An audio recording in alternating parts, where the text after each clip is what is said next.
Assalamualaikum warahmatullahi wabarakatuh. Perkenalkan, nama saya Fasilati Nadila Al-Kumari dari kelompok 8. Ada teman saya yaitu diantaranya Veronica Aulani Dahlan, Liwaul Islamiyah, dan Aska Inayah Ramadillah. Baik, langsung saja ke materi. Peristiwa ekonomi yang terjadi di Indonesia pada masa periode awal tahun 1991 sampai 1998 banyak mengalami keguncangan dalam perekonomian. Hal ini dikarenakan terjadinya krisis berkepanjangan yang terjadi di Indonesia, sehingga inflasi meningkat begitu tajam, nilai rupiah semakin merosot yang semulanya itu dari 2.300 per dolar AS menjadi 17.000 per dolar AS. Hutang negara yang menumpuk juga menjadi daftar hitam di tengah pergolakan ekonomi. Dampak yang ditimbulkan begitu meluas, terjadi kerusuhan dan kekerasan di beberapa kota yang dilakukan secara massal. Kejadian ini juga berakibat nasabah dan investor luar negeri tidak mempercayai lembaga keuangan bank, sehingga terjadi penarikan uang secara besar-besaran yang berdampak terjadinya negatif spread pada bank konvensional yang memang menggunakan sistem bunga. Peraturan yang dikeluarkan terkait dengan akuntansi syariah, kejadian ekonomi di Indonesia tetap berlangsung bersamaan dengan terjadinya krisis ekonomi. Pemerintah mulai memperhatikan adanya peraturan mengenai perbankan syariah. Hal ini dengan disahkannya Undang-Undang Perbankan Nomor 7 Tahun 1992 tentang perbankan memberikan peluang untuk membuka bank yang beroperasi dengan prinsip bagi hasil dan mengatur dual banking system.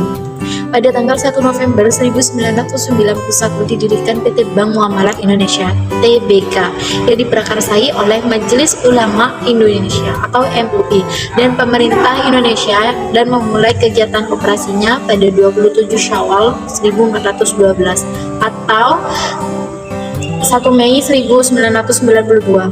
Sampai dengan tahun 2002 belum ada PSAK syariah yang mengatur, sehingga pada periode ini masih mengacu pada PSAK 31 tentang akuntansi perbankan. Dampak yang terjadi dari peraturan dan penerapan akuntansi syariah Indonesia sudah melangkah lebih maju dalam aspek perekonomian.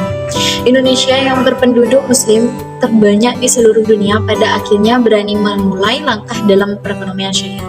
Begitu saja, selanjutnya materi berikutnya akan dijelaskan oleh teman saya. Masa pertengahan tahun 2000 sampai 2007. Pada tahun 1999, aktivitas ekonomi perlahan mengalami pemulihan yang ditunjukkan oleh pertumbuhan ekonomi sebesar 0,8%. Pada tahun 2000, tingkat pertumbuhan mencapai 4,7%, yang menunjukkan peningkatan cukup signifikan dari tahun sebelumnya. Ini bisa dimaknai dengan membaiknya kondisi perekonomian Indonesia. Dampak dari adanya amandemen perundang-undangan yaitu semakin memberikan peluang bagi berkembangnya sistem akuntansi syariah di Indonesia.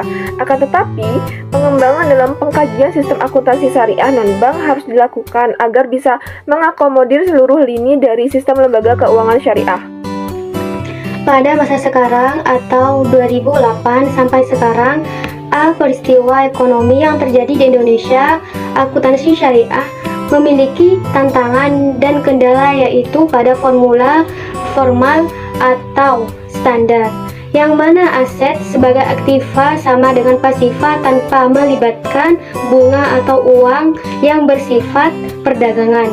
Sedangkan tantangannya, negara yang bersangkutan melibatkan lembaga-lembaga keuangan yang menggunakan sistem bunga dan nilai perdagangan uang.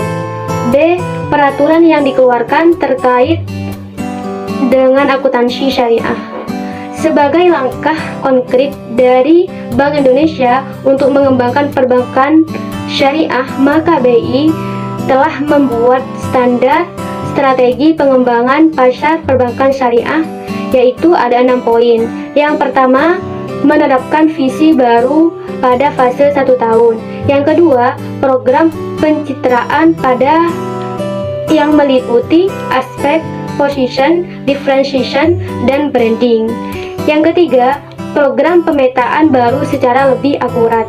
Yang keempat, pengembangan produk pada variasi yang beragam. Yang kelima, meningkatkan kualitas layanan. Yang keenam, sosialisasi dan edukasi masyarakat secara luas dan efisien. C. Penerapan akuntansi syariah. Dari PSAK mengenai akuntansi syariah yaitu PSAK 101 sampai dengan 107 digunakan oleh seluruh entitas yang melaksanakan transaksi syariah. D. Dampak dari peraturan dan penerapan akuntansi syariah.